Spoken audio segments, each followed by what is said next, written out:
Hello friends, welcome to my YouTube channel.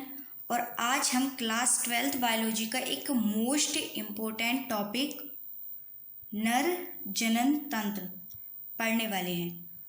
अगर आप भी बायो क्लासेस के साथ स्टडी करना चाहते हैं तो हमारे चैनल को सब्सक्राइब कर लें। तो सबसे पहले देखते हैं कि नर जनन तंत्र मेल रिप्रोडक्टिव सिस्टम क्या होता है, इसकी डेफिनेशन क्या होती है।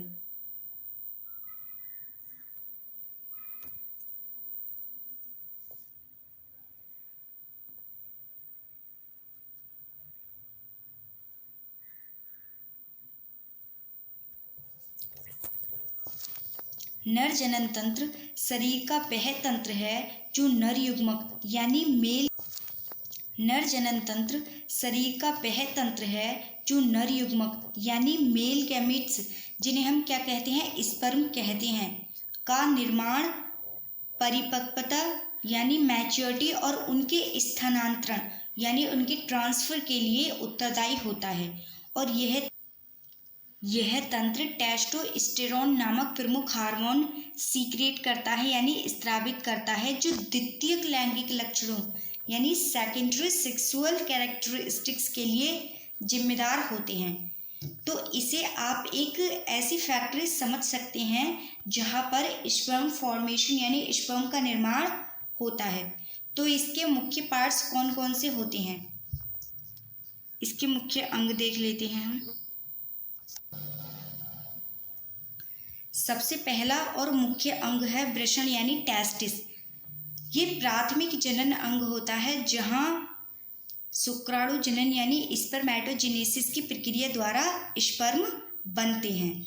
तो यह फैक्ट्री का यानी जो मेल रिप्रोडक्शन सिस्टम है उसका मुख्य हिस्सा है। यहाँ पर स्पर्म बनते हैं और ये शरीर के बाहर, मेल बॉडी के बाहर एक थैली में होते हैं, क्योंकि इन्हें बॉडी के नॉर्मल टेम्परेचर से 2 से 2.5 डिग्री सेल्सियस कम टेम्परेचर चाहिए होता है।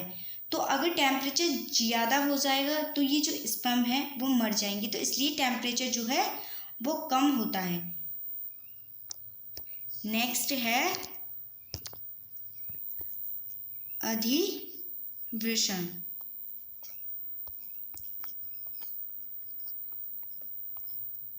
अधिवृषण यानी एपिडिडाइमिस। तो यह क्या होता है, यह स्पर्म का ट्रेनिंग स्कूल है। क्या है?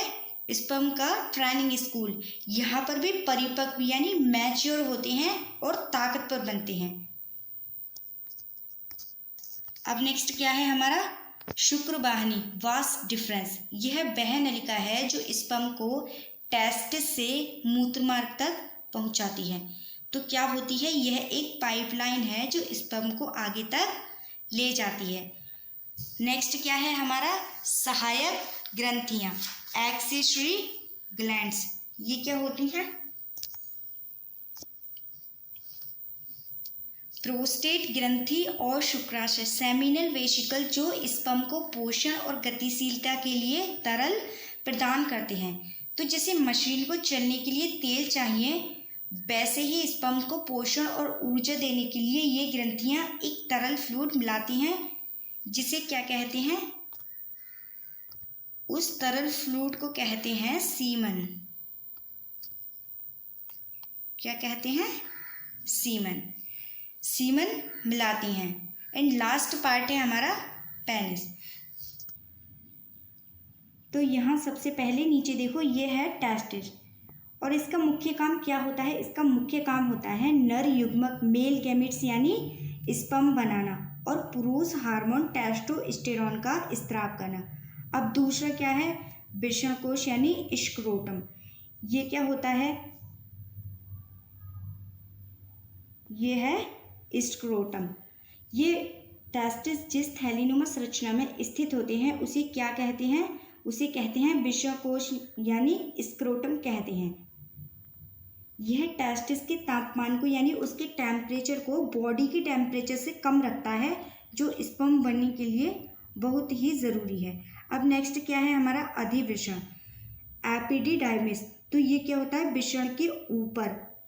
आप जो ये है स्ट्रक्चर देख रहे हैं इसे हम अधिवृषण इसे हम अधिविश्व कहते हैं। तो यहाँ पर स्पर्म का मैचुरेशन एंड भंडारण होता है। अब उसके बाद क्या आती है हमारी शुक्रवाहिका वास डिफरेंस। ये है हमारी शुक्रवाहिका वास डिफरेंस। तो यहाँ से जो ये नली निकलती है जिसे हम शुक्रवाहिका कहते हैं, ये क्या करती है, ये स्पर्म को अधिवृषण तक ले जाती है, यानी यहाँ तक लाती है। अब नेक्स्ट हमारी क्या आती हैं सहायक ग्रंथियाँ, प्रोस्टेट ग्रंथि एंड काउपर ग्रंथि। तो रास्ते में प्रोस्टेट एंड काउपर ग्लैंड मिलती हैं, ये मिल जाती हैं और ये ग्रंथियां मिलकर एक तरल, एक लिक्विड पदार्थ बनाती हैं जो स्पर्म को पोषण देता है और उन्हें तैरने में मदद करता है। और इस मिक्सचर को हम क्या कहते हैं, इस मिक्सचर को कहते हैं सीमन। अब अंत में क्या होता है, अंत में स्पर्म जो है वो मूत्रमार्ग के जरिए, इसके जरिए शरीर से बाहर आते हैं और मूत्रमार्ग पुरुष के शरीर में मूत्र एंड सीमन दोनों के निकलने का साझा मार्ग होता है। तो उम्मीद करते हैं कि आपको आज का यह टॉपिक समझ में आ गया होगा। और फ्रेंड्स, वीडियो अच्छी लगी हो तो वीडियो को लाइक करें, चैनल को सब्सक्राइब कर लें। मिलते हैं अगली क्लास में एक अलग टॉपिक के साथ, तब तक के लिए जय हिंद।